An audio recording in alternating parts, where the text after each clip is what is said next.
Bung Ustaz. Iya, Bisa iya. kita Mangga, mulai Ustaz mangga. ya. Ya, Baik, Bismillahirrahmanirrahim. Assalamualaikum warahmatullahi wabarakatuh. Waalaikumsalam warahmatullahi wabarakatuh. Alhamdulillahirrabbilalamin. Wassalatu wassalamu ala asrofil anbiya wal mursalin wa ala alihi wa sahbihi ajma'in. Amma ba'du. Asyhadu an la ilaha illallah wa asyhadu anna Muhammadan abduhu wa rasuluh. Allahumma sholli ala Muhammad wa ala ali Muhammad. Segala puji syukur mari kita panjatkan kehadirat Allah Subhanahu wa taala yang telah memberikan berbagai nikmat dan karunia-Nya, dan atas kehendak Allah pula alhamdulillah hari ini kita bisa berjumpa kembali di media Zoom ini dalam rangka mengikuti kajian renungan bersama Ustadz Sam. Selawat beserta salam semoga selalu tercurah kepada junjungan kita Nabi Muhammad SAW beserta keluarga, para sahabat, dan insya Allah bagi kita semua yang insya Allah selalu istiqomah pada jalan Islam ini. Terima kasih tentunya kepada Ustadz Sam yang terus membersamai kita, berbagi ilmu agama Islam kepada kita semua, dan juga teman-teman yang juga terus selalu istiqomah mengikuti kajian rebuan ini. Semoga Allah memberikan pahala yang berlipat ganda, memberikan rahmat dan hidayah kepada Ustadz Sam dan teman-teman semua. Baik, hari ini Ustadz Sam akan membawakan materi terkait mengenali karakteristik munafik ya Ustadz ya. ya. Ya, dipersilakan Ustadz menyampaikan materinya. Baik, terima kasih Mas Arya. Assalamualaikum warahmatullahi wabarakatuh. Waalaikumsalam warahmatullahi wabarakatuh. Alhamdulillahilladzi anzala sakinatan fi qulubil mu'minin. Asyhadu an la ilaha illallah wa rabbul alamin wa asyhadu anna Muhammadan abduhu wa rasuluhu khatamul anbiya wal mursalin wa ala alihi wa man tabi'ahum bi ihsan ila yaumiddin amma ba'du. Usikum wa nafsi bi taqwallah faqad fazal muttaqun. Puji syukur kita panjatkan kehadirat Allah Subhanahu wa taala. Salawat dan salam semoga Allah limpahkan kepada suri teladan kita Nabi besar Muhammad sallallahu alaihi wasallam, pada keluarga, sahabat dan pengikut hingga akhir zaman. Ikhwanur rahimakumullah, pada malam hari ini eh, saya akan menyampaikan mengenali karakter munafikun. Sebenarnya mungkin sempat kita singgung ketika kita diskusi dan seterusnya, cuman makin ke sini ternyata kelompok munafikun ini yang punya karakter ya. Jadi kita tidak juga sulit kalau menuduh ya langsung munafik, tapi yang orang-orang yang punya karakter orang-orang munafik itu semakin banyak, semakin meluas ya. Apa dan ini sekarang ini bukan hanya perorangan, tetapi juga dari komunitas atau rezim ya, rezim yang apa memiliki karakter seperti orang-orang munafik. Jadi makanya penting, khawatir kita juga terjebak. Jangan sampai kita termasuk dalam memiliki salah satu di antara karakter orang-orang munafik yang Allah sampaikan dalam Al-Quran. Jadi karakter orang munafik itu di dalam Al-Quran itu banyak sekali. Ada 37 ayat kalau tidak salah itu menjelaskan itu. Tapi sebagiannya yang saya sampaikan pada malam hari ini. Dan kalau ada hadis Rasul itu sebagai ringkasan jadi satu hadis yang diriwayatkan oleh Imam Bukhari dan Muslim, dan itu yang apa ringkasan dari eh, beberapa karakter di dalam ayat Al-Quran atau dalam hadis Rasul. Eh, jadi kalau ditanya siapakah orang munafik itu, munafik itu berasal dari bahasa Arab kata nifak ya, atau munafik atau nifak ya. Orangnya disebut munafik, tapi kata kerjanya itu nafako. Itu hukum apa bahasa aslinya dari makna bahasanya adalah meninggalkan atau bersembunyi. Jadi nafako itu orang yang ya tadi meninggalkan. Meninggalkan apa? Yang meninggalkan ketaatan sebenarnya atau bersembunyi, menyembunyikan kekafirannya. Jadi orang munafik itu definisinya adalah mereka yang menunjukkan keimanan secara lahir ya. Jadi dohirnya itu, luarnya itu me- seperti orang beriman, tetapi menyembunyikan kekafiran atau ketidakpercayaan di dalam hatinya, atau di dalam istilah yang lebih jelas ya, bahwa orang yang berpura-pura mengikuti ajaran agama tetapi sebenarnya tidak meyakininya. Jadi kemunafikan ya, kemunafikan itu adalah penyakit hati yang sangat berbahaya dan merusak. Ya, kita kenal juga sifat hipokrit ya, oportunis yang dimiliki oleh orang munafik ini menyebabkan kerusakan dalam tatanan sosial dan harmoni masyarakat. Jadi eh, apa memang daya rusaknya orang munafik itu jauh lebih dahsyat, lebih berat daripada orang kafir sekalipun. Karena dia ada di tengah umat dan kemudian dia memusuhi umat. Dia mengaku pengikut Nabi Muhammad, mengikuti umat Muslim, tapi sebenarnya dia bagian dari orang kafir, bahkan mempunyai kebencian yang luar biasa kepada Islam dan kaum muslimin. Itu karakter orang munafik. Dan tokoh munafik itu yang dikenal ketika hidup Rasulullah SAW namanya Abdullah bin Ubay bin Salul. Jadi kalau kita googling ya, siapa Abdullah bin Ubay bin Salul, ini adalah tokoh munafik yang hidup pada zaman Rasulullah SAW. Dan kenapa dia jadi munafik gitu? Kenapa jadi munafik? Jadi eh, diriwayatkan, ya disampaikan oleh para perawi hadis tentang keadaan Abdullah bin Ubay bin Salul. Dia orang yang termasuk salah seorang pemimpin Bani Hajraj. Jadi sebelum Rasulullah hijrah ke Yasrib, itu di Yasrib atau di Madinah itu ada apa? Ada dua kabilah besar namanya Aus dan Khosraj yang senantiasa mereka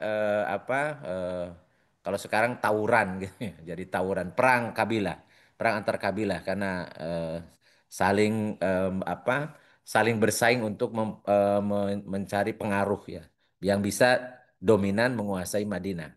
Dan salah satu tokoh Hajraj ini, Bani Hajraj, namanya Abdullah bin Ubay bin Salul, berhasil menyatukan, jadi mendamaikan perpecahan di antara Aus dan Khazraj. Yang kemudian mereka melakukan rekonsiliasi, sehingga kemudian kepemimpinannya itu diakui ya, oleh kedua kabilah ini. Sehingga bagi sekelompok orang ya, ia dianggap sebagai raja. Ya. Bukan raja Jawa, ini raja raja Madinah ya. Nah, akan tetapi ya pengaruhnya itu kemudian redup karena ketika Rasulullah SAW berhijrah ke Madinah, maka pengaruh Aus dan Khazraj bahkan tokoh-tokohnya itu hilang. Justru semuanya baik para tokohnya ataupun pengikutnya mereka kemudian taat patuh kepada Nabi Muhammad SAW setelah Baiat Aqobah yang kedua. Jadi setelah Baiat Aqobah pertama hanya 12 orang, kemudian Baiat Aqobah yang kedua itu ada 75 orang.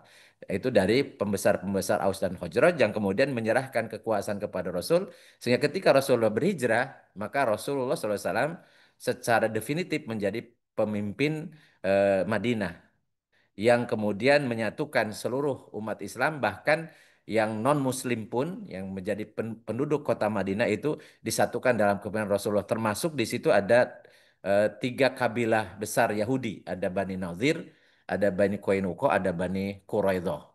Dan itu oleh Rasulullah ketika berhijrah dibuatlah Piagam Madinah yang menyatukan seluruh komponen masyarakat bukan hanya yang Muslim tetapi juga yang non Muslim termasuk Yahudi di situ. Nah, karena kehilangan pamor, ya, redup pamornya dan kehilangan harapan yang tadinya dia mau jadi raja Madinah, ya, maka muncul dalam diri Abdullah bin Ubay bin Salul ini rasa iri dengki kepada Rasulullah SAW. Ya, sehingga kemudian tapi dia tutupi kebenciannya itu dengan menampilkan sosok yang sangat Islami, gitu, dengan sosok sebagai penengah, orang yang cita damai, yang pemersatu dan seterusnya. Dan itu juga banyak pengikutnya, banyak pengagumnya karena kepandaian apa bagaimana kepandaian Abdullah bin Ubay bin Salul dalam menampilkan sosok dirinya. Jadi oleh karena itulah maka Rasulullah SAW diberitahu oleh Allah Subhanahu Wa Taala karena eh, sifat munafik itu sangat tidak kelihatan karena kekafirannya ada di dalam hatinya sementara penampilan luarnya itu ditutupi dengan seakan-akan yang sangat Islami sehingga turun surat Al-Maun itu bercerita tentang orang munafik yang biasa kemudian dia menjual agama jadi ara'aital ladzi yukadzibu biddin. Tahukah engkau wahai Muhammad orang yang berdusta dengan menjual agama, dengan menggunakan agama. Jadi berdusta dengan menggunakan agama, yaitu untuk kepentingan dunia, kemudian dia menjual anak yatim, menjual anak orang orang duafa, kemudian dia sholatnya juga ria, alladzim yuraun ya, sehingga sholatnya wail. Itu cerita orang-orang munafik. Dan beberapa kejahatan Abdullah bin Ubay bin Salul kepada Rasulullah SAW itu luar biasa. Jadi dari mulai melindungi Bani Koinuko, jadi Bani Koinuko itu ketika ada kabilah Yahudi, jadi komunitas Yahudi yang kemudian mengolok-olok seorang muslimah di pasarnya oleh beberapa pemuda Bani Koinuko, kemudian dibela oleh seorang pemuda muslim dan pemuda muslim dikeroyok dan sampai meninggal. Syahid di situ dan ketika diberitakan sampai ke berita itu sampai ke Rasulullah, kemudian Rasulullah mengepung Bani Koinuko dan kemudian tadinya akan memusnahkannya, tetapi tadi Abdullah bin Ubay bin Salul kemudian tampil sebagai pelindung Bani Koinuko, sehingga Bani Koinuko hanya diusir dari Madinah, ya tidak dimusnahkan. Demikian pula ketika Bani Nadir. Jadi Bani Nadir juga dia bagaimana menghasut Bani Nadir kemudian supaya melawan Rasul atau mencelakai Rasulnya. Itu dilakukan oleh Abdullah bin Salul. Kemudian pada perang Uhud. Pada perang Uhud itu dia memprovokasi pasukan umat Islam ketika menghadapi musuh dari Quraisy yang sehingga ada sekitar 300 orang terprovokasi oleh dia. Dihasut kemudian dia balik ke apa ke Madinah ya. Kemudian saya mengatakan jadi ketika umat Islam keteter ya menghadapi musuh, kemudian Abdullah bin Ubay Salul mengatakan jangan kalian beri bantuan orang-orang yang beserta Muhammad biar biar mereka lari dari sekitar Nabi Muhammad. Dan kalau pulang ke Madinah kita usir mereka gitu. Itu diprovokasi oleh Abdullah bin Ubay Salul. Ketika disampaikan oleh Zaid bin Arqam kepada Rasulullah, kemudian dia kepada Rasul malah berbalik menuduh Zaid berbohong kepada Rasul. Jadi yang melaporkan kepada Rasul dibalikan dilaporkan balik gitu ya. Jadi dianggap sebagai ya apa orang yang memprovokasi atau yang memfitnah Abdullah bin Ubay bin Salul. Dan seperti itulah orang munafik. Ya. Demikian pula ketika dalam perang konflik dengan Bani Mustalik dan puncaknya adalah dialah tokoh yang memfitnah Aisyah berzina. Jadi ketika pulang dari perang Bani Mustalik, beliau eh, apa keluar dari tempat kendaraannya ya untuk buang hajat. Kemudian setelah balik lagi ternyata ada kalungnya yang tertinggal. Kemudian beliau turun lagi. Ternyata rombongan Rasulullah sudah berangkat. Ya, dia tertinggal sendirian dan kemudian ditemukan oleh Sofan, ada pemuda yang tertinggal kebetulan ya. Dan kemudian ya Sofan kemudian membawa Aisyah dan ketika sampai menyusul rombongan Rasulullah kemudian difitnahlah oleh Abdullah bin Ubay bin Salul bahwa ini telah berzina, sengaja meninggalkan dari rombongan, menekan diri dari rombongan, memisahkan dari rombongan untuk berzina.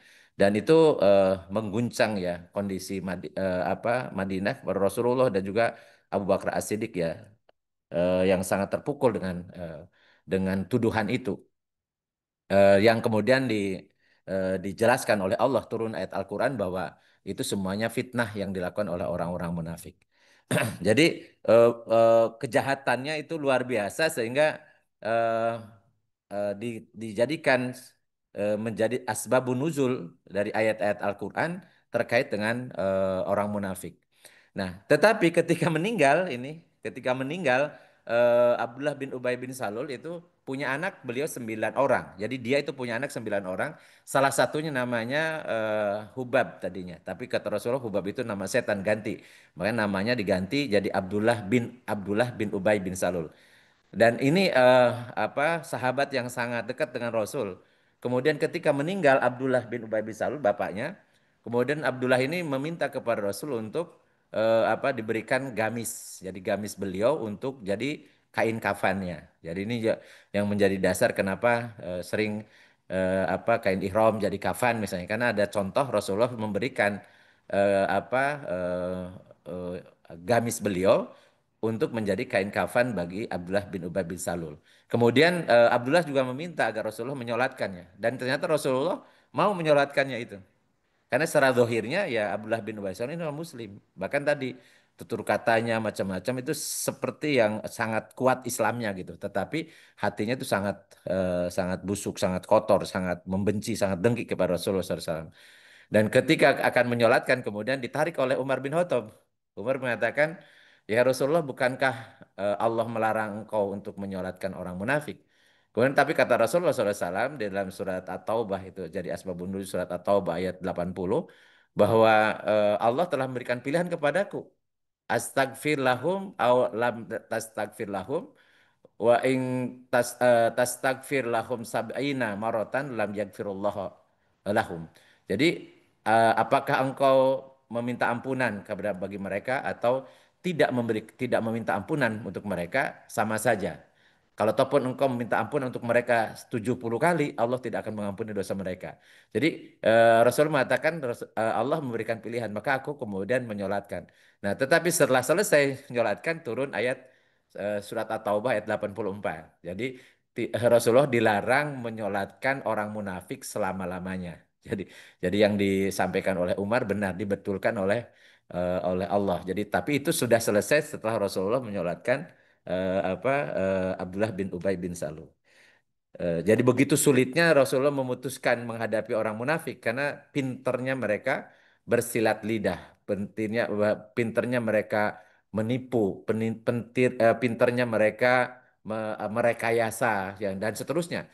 Sehingga sulit bagi Rasul untuk menetapkan walaupun Rasulullah tahu bahwa dialah tokoh munafik. Tapi kalau beliau kemudian menghukum dengan keras nanti akan terjadi masalah. Jadi seakan-akan Muhammad membunuh sahabatnya sendiri. Karena menurut orang-orang luar ya Abdullah bin Ubay bin Salul ini adalah sahabat dekat Rasul. Padahal dia adalah musuh yang sangat berbahaya gitu. Itu kisah tokoh munafik. Nah, kenapa dia menjadi munafik itu ternyata sebagaimana disampaikan oleh Rasulullah SAW bahwa sumbernya adalah al-wahan. Jadi karena urusan dunia, jadi karena mencintai dunia. Jadi Abdullah bin Salul itu mau jadi pemimpin, ternyata malah tidak jadi. Kehilangan atau karena tadi kedatangan Nabi Muhammad SAW itu menghilangkan peluang dia untuk jadi pemimpin. Jadi ini urusan urusan duniawi ya. Maka Rasulullah SAW ya, ketika menyampaikan kondisi umat ya. Jadi ini hadis riwayat Abu Daud dan Ahmad. An Sauban qala Rasulullah sallallahu alaihi wasallam dari Sauban berkata Rasulullah SAW bersabda yusikul umamu an tada'a alaikum kama tada'a akalatu ila qas'atiha. Dari Sauban dia berkata Rasul bersabda hampir saja umat-umat ini mengerumuni kalian ya dari berbagai penjuru sebagaimana mereka berkumpul ya mengkerubuti makanan dalam piring dalam wadahnya. Kemudian faqala qailun wa min qillatin nahnu yaumaidin ada yang bertanya sahabat bertanya apakah pada situ kita ini ya kita ini sedikit jumlahnya apa kita ini pada saat itu sedikit jumlahnya apa jawaban Rasulullah SAW bal antum yaumaidin kasirun. Padahal ya kalian pada situ banyak sekali, banyak sekali. Umat Islam itu banyak sekali. Walakinakum gusaun kagusail laili. Tetapi kondisi kalian seperti halnya buih di lautan yang terombang-ambing, terbawa angin, ya ngikuti kemana arah angin. Jadi tidak punya pendirian, tidak punya kekuatan. La yangzi'annallahu min suduri aduikum al-mahabat minkum. Jadi Allah mencabut ya dari dada musuh-musuh kalian ya rasa takut. Jadi mereka tidak takut lagi kepada umat ini. Ya. Waliyad waliyakdifannallahu fi qulubikum alwahan. Dan kemudian ditimpakan ke dalam hati kalian kata Rasul itu alwahan. Kemudian ada yang bertanya faqala qailun ya Rasulullah wa ma huwal wahn? Apa itu yang namanya wahan ya Rasulullah? Hubbud dunya wa karihatul maut. Jadi cinta dunia dan takut mati. Jadi ini masalahnya. Ya seperti tadi, kenapa Abdullah bin Ubay bin Salul menjadi munafik? Rupanya karena kecintaan ke dunia. Dia ingin jadi pemimpin ternyata nggak jadi. Demikian pula karena rebutan kekuasaan, rebutan kekayaan, rebutan macam-macam termasuk rebutan pulau ya dan seterusnya ya itu yang bisa mengakibatkan ada orang-orang yang kena karena alwahan itulah karena cinta dunia dan takut mati maka dia kemudian menjadi kelompok komunitas yang memiliki karakter munafik. Nah, apa saja sih karakter munafik? Ya saya nyampaikan hanya beberapa ayat saja. Yang pertama dari surat Al-Baqarah ayat 8 sampai 20. Jadi kalau kita baca surat Al-Baqarah itu ayat kedua, ya ketiga sampai keberapa itu cerita tentang orang yang beriman, orang yang bertakwa ya. Kemudian cerita orang kafir itu hanya 2 ayat saja ya. Hanya 2 ayat saja. Tapi ternyata cerita tentang orang munafik itu dari ayat 8 sampai ayat 20.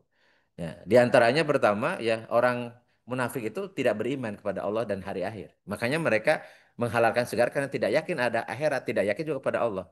Wa minan nasi may yaqulu amanna billahi wa bil yaumil akhir wa ma hum bimumin. Jadi di antara manusia ada yang mengatakan kami telah beriman pada Allah dan yaumil akhir, padahal mereka tidaklah beriman, tidak termasuk orang yang beriman. Kemudian yang kedua, mereka ingin menipu diri sendiri karena dia mau menipu Allah dan orang-orang beriman, tapi pada hakikatnya dia menipu diri sendiri. Jadi dikira dia bisa menipu Allah ya. Yukhadi'una Allah walladzina amanu wa ma yahda'una illa anfusahum wa ma yash'urun. Jadi mereka akan menipu Allah dan orang beriman, tetapi tidaklah mereka menipu kecuali menipu diri mereka sendiri, tetapi mereka tidak menyadarinya. Kemudian hati mereka penuh dengan penyakit. Ya. Jadi orang-orang munafik itu hatinya itu penuh dengan penyakit fi qulubihim maradun. Fazadahumullahu marada. Jadi dalam hati mereka banyak penyakit, maka Allah tambahkan kepada mereka penyakit itu. Jadi penyakit iri, dengki, ya, hasud, kemudian sombong, ujub dan seterusnya. Jadi penyakit-penyakit hati itu penuh kumpul di hati orang-orang munafik. Jadi fi qulubihim maradun. Kemudian yang keempat ya, orang-orang munafik itu biasa membuat kerusakan di muka bumi. Tapi dengan dalih mereka mengatakan kami tidak bikin kerusakan, tapi kita bikin perbaikan. Wa idza qila lahum la tufsidu fil ardi qalu innama nahnu muslihun. Apabila dikatakan kepada orang munafik itu jangan kalian buat kerusakan di muka bumi. Ya, jangan ditambang itu nikel di Raja Empat misalnya gitu ya. Misalnya ini. Kemudian mereka mengatakan innama nahnu muslimun. Enggak, kami buat kebaikan, kami cari investasi supaya investor datang dan seterusnya. Itu alasan-alasan jadi kami buat perbaikan. Padahal mereka ya mereka lah orang-orang yang membuat kerusakan ya, tapi mereka tidak menyadarinya. Jadi memang kebiasaan orang-orang munafik itu bikin kerusakan di muka bumi. Padahal bukan kerusakan di muka itu nggak boleh. Ya, dilarang, diharamkan ya. La tufsidu fil ard. Kemudian orang-orang munafik itu orang-orang dungu istilah Rocky Gerung ya, dungu. Dungu itu sufaha. Sufaha itu zaman dari safihun. Jadi ketika orang-orang munafik dikatakan qalu anu'minu kama amana. Mereka justru beriman, kemudian mereka mengatakan apakah kami harus beriman sebagaimana berimannya orang-orang dungu ya, orang-orang dungu. Ala innahum humus sufahau walakin la ya'lamun. Ketahuilah bahwa sesungguhnya mereka lah orang-orang yang safih, orang-orang yang dungu, akan tapi mereka tidak mengetahuinya. Jadi dia tidak mengetahui bahwa dirinya dungu. Jadi tidak menggunakan akal sehat lagi gitu. Jadi membuat kerusakan dalihnya mereka mengatakan sedang membuat perbaikan dan seterusnya. Mereka mau menipu Allah padahal menipu diri sendiri. Jadi memang orang-orang ini orang tidak menggunakan akal. Kemudian yang paling ketara adalah dia bermuka dua. Jadi pandai pandai bersilat lidah, pandai menjilat, pandai juga kalau misal ke musuhnya dia pandai ngolok-ngolok. Jadi suka ngolok-olok gitu ya. Jadi dengan caci maki dan seterusnya. Jadi ya kita lihat karakter orang munafik itu ya kalau dia kalah debat ya dia kemudian mengolok-olok. Jadi mengolok bisa ngolok-olok ke apa fisiknya atau latar belakang dan seterusnya. Jadi ini makanya hati-hati kalau kita mengolok-olok orang. Jadi karena jangan sampai kena salah satu dari karakter orang munafik. Wa idza laqul ladina amanu qalu amanna wa idza khalau ila syayatinihim qalu inna ma'akum. Ini bermuka dua. Kalau mereka berjumpa dengan orang beriman, mereka mengatakan kami beriman, ya, kami beriman. Tetapi kalau mereka kembali kepada setan-setannya, yaitu pada kelompok orang-orang kafir atau musuh-musuh Islam, karena mengatakan qaulu inna ma'akum. Sesungguhnya kami ini berserta inna nahnu mustajun. Jadi kami cuman molok-olok aja, cuman main-main aja. Jadi nggak serius ya kalau dengan orang-orang beriman itu. Ya. Jadi mereka memperolok-olok ingin merolok Allah dan Rasulnya dan orang-orang yang beriman, tetapi mereka mengolok-olok diri mereka sendiri, tapi mereka nggak sadar. Kemudian hidup mereka tidak punya pendirian. Jadi orang munafik itu ya ya mahun ya jadi terombang-ambing, nggak jelas gitu ya. Jadi bisa jadi kutu loncat. Jadi bisa mana aja yang menguntungkan secara keduniawan dia maka ini dia tidak punya pendirian yang tetap. Jadi orang yang tidak apa istiqomah ya dengan konsekuensi sebagaimana disampaikan oleh Allah kan, orang beriman itu innalladzina qalu rabbunallah tsumma istaqamu. Jadi mestinya orang mengatakan kami telah beriman pada Allah dia akan istiqomah. Tapi orang-orang munafik itu enggak. Allahu yastahzi'u bihim wa yamuduhum fi tughyanihim ya'mahun. Jadi Allah ketika mereka memperolok-olok Allah, maka Allah membalas olok-olok mereka dan membiarkan mereka dalam kebimbangan, ya, terombang-ambing, ya. Dalam kesesatannya itu tidak punya pendirian. Jadi apa terombang-ambing, ya, nggak nggak punya pendirian yang tetap. Kemudian yang berikutnya adalah membeli kesesatan dengan petunjuk. Jadi mereka itu membeli membeli neraka dengan surga. Jadi mestinya kalau sudah muslim ya mestinya dia melindaklanjuti keislaman itu dengan ketaatan, misalnya bertakwa, keimanan, ada iman dan Islam. Tapi mereka sebaliknya. Jadi status dia muslim yang harusnya mendapat petunjuk, ya, mendapat petunjuk dan kemudian menjadi penghuni surga, malah sebaliknya dia jual itu, ya, keimanannya itu dengan kesesatan. Maka oleh Allah disebutkan ulaikal ladzina istarawu dolalata bil huda. Jadi sungguhnya orang munafik itu adalah orang yang membeli kesesatan dengan petunjuk. Jadi petunjuknya yang dibuang, ya, justru kesesatan yang diambil yang diikuti. Kemudian mereka itu hidup dalam kegelapan. Jadi Allah menyatakan dahaballahu binurihim wa tarakahum fi dulumatin la yubsirun. Jadi Allah menghilangkan cahaya mereka dan membiarkan mereka hidup dalam kegelapan. Mereka tidak bisa melihat, tidak bisa membedakan mana yang baik, mana yang salah, mana yang hak, mana yang batil, mana yang halal, mana yang haram. Jadi ya, seperti digelap gulita saja gitu ya. Ya, dan mereka ya summun bukmun umyun fahum la yarjiun. Mereka itu tuli maksudnya tadi pendengarannya tidak dipakai. Jadi bisa mendengar tapi dengarnya bukan dengar petunjuk, tapi dengarnya justru apa tadi kemungkaran-kemungkaran. Jadi justru keinginan untuk berbuat jahat ya, untuk mengambil harta orang, mengambil milik orang dan seterusnya. Jadi bukmun dia juga bisu ya, bukan bisa bisu ya. Kemudian umyun buta. Jadi ini tidak berfungsi ya mulutnya tidak berfungsi, matanya tidak berfungsi, telinganya. Jadi fahum la yarjun dan mereka tidak kembali ke jalan yang benar. Jadi mereka justru melanjutkan ya tadi kedunguannya, mengikuti apa hawa nafsunya sehingga semua seruan ya seruan nasihat itu tidak berfungsi, tidak bermanfaat.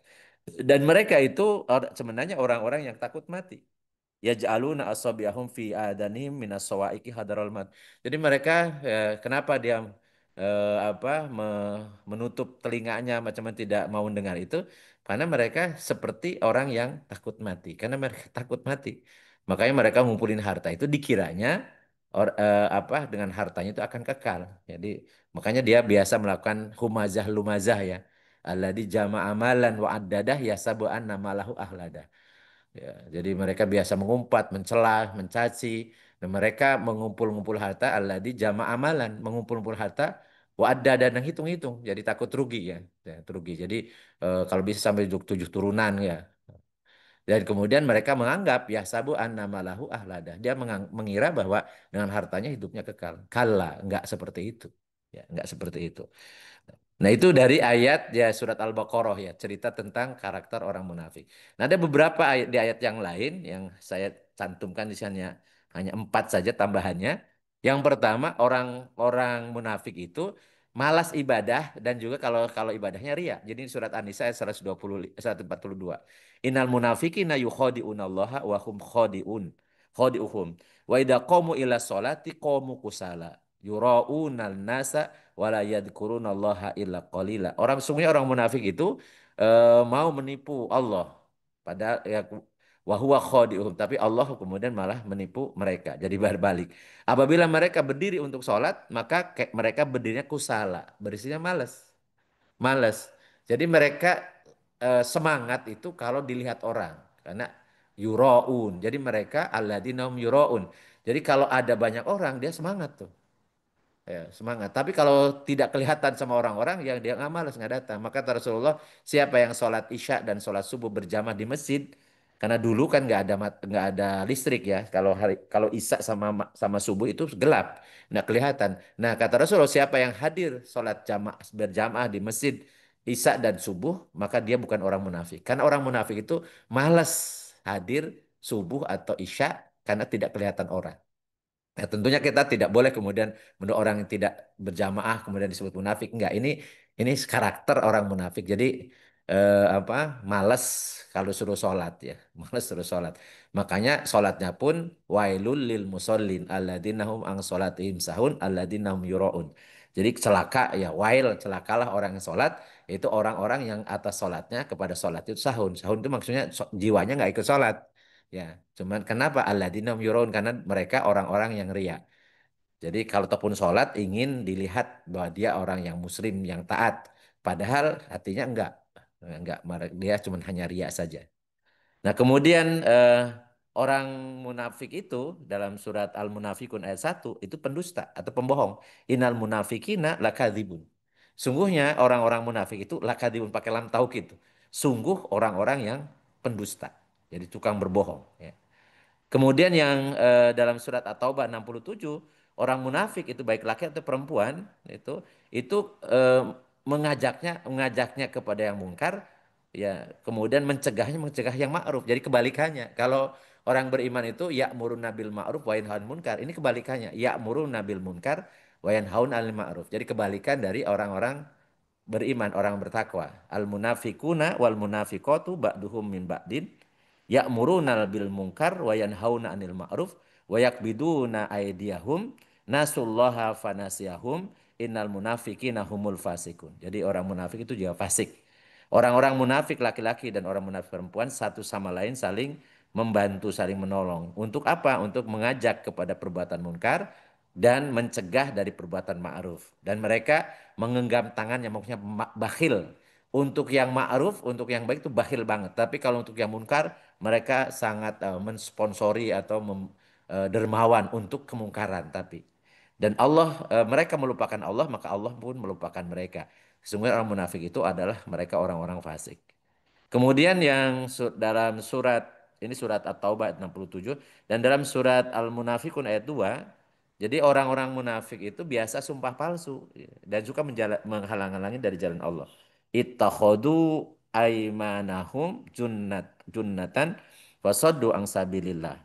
Jadi mereka menjadikan sumpah-sumpah mereka sebagai tameng. Jadi begitu sumpah karena ketika buat makar, contoh misalnya ketika akan perang Tabuk ya. Jadi orang-orang munafik itu ya sengaja menghalang-halangi orang untuk ikut berjihad.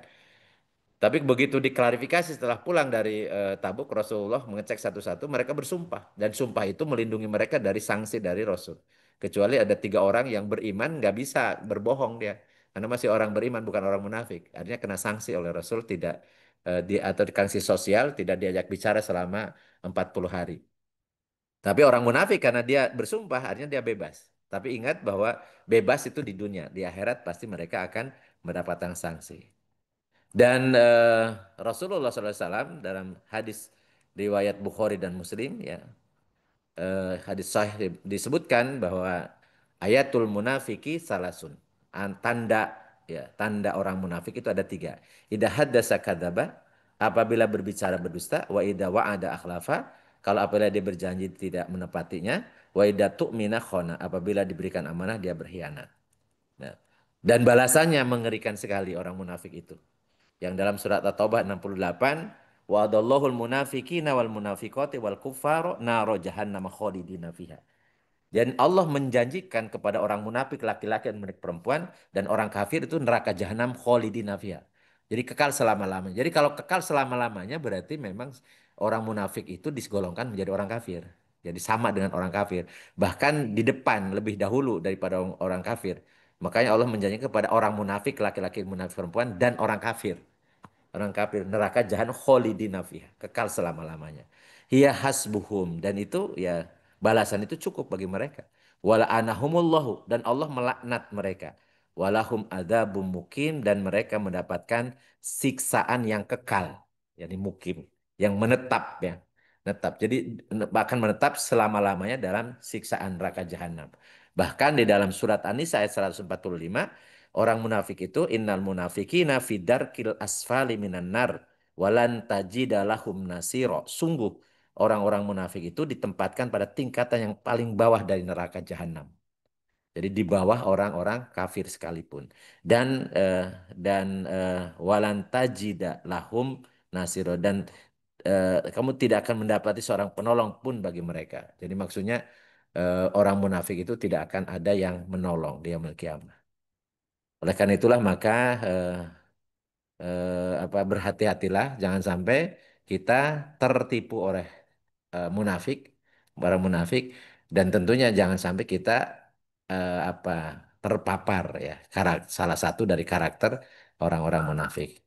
Karena orang munafik itu merasa dirinya hebat ketika di dunia, tapi di akhirat dia diancam dengan kehidupan yang disiksa dalam secara terus-menerus ya, mukim ya, tempat tinggalnya di neraka jahanam selama-lamanya khalidina fiha. Naudzubillah summa naudzubillah. Demikian yang pengantar diskusinya. Saya kembalikan ke Mas Arya. Billahi taufiq wal hidayah. Assalamualaikum warahmatullahi wabarakatuh. Waalaikumsalam warahmatullahi wabarakatuh. Terima kasih Ustadz atas penyampaian materinya. Semoga kita terhindar dari sifat-sifat munafik ya Ustadz ya. Ya, Eh, Sudah 26 yang bergabung di kajian malam ini. Dipersilakan teman-teman yang ada pertanyaan baik terkait dengan kajian malam ini ataupun tidak terkait dipersilahkan. Ustadz sebelum yang lain mungkin ya Ustadz ya ya, izin. mangga, mangga. Ya artinya meskipun secara zohirnya kita Muslim itu kalau dalam penjelasan karakteristik munafik itu uh, lebih banyak yang tidak terkait akidah Ustadz ya. Jadi artinya banyak hal-hal buruk sebagai karakter orang munafik yang tidak tidak terkait Mm, akidah gitu ya. Kan mm, kalau mm, di mm. di Al-Baqarah itu kan disandingkan antara munafik dengan kafir gitu ya.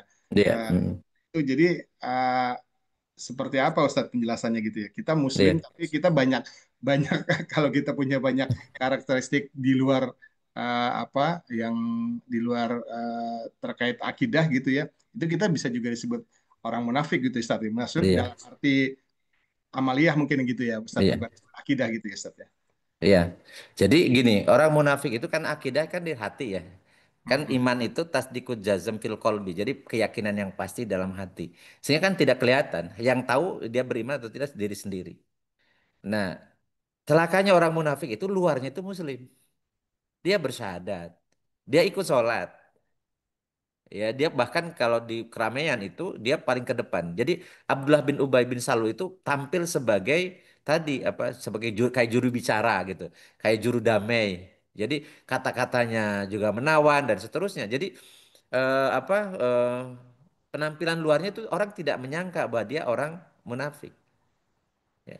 Makanya ketika Rasulullah diberitahu oleh Jibril bahwa Abdullah bin Ubay bin Salul itu beliau tidak bisa ngasih sanksi.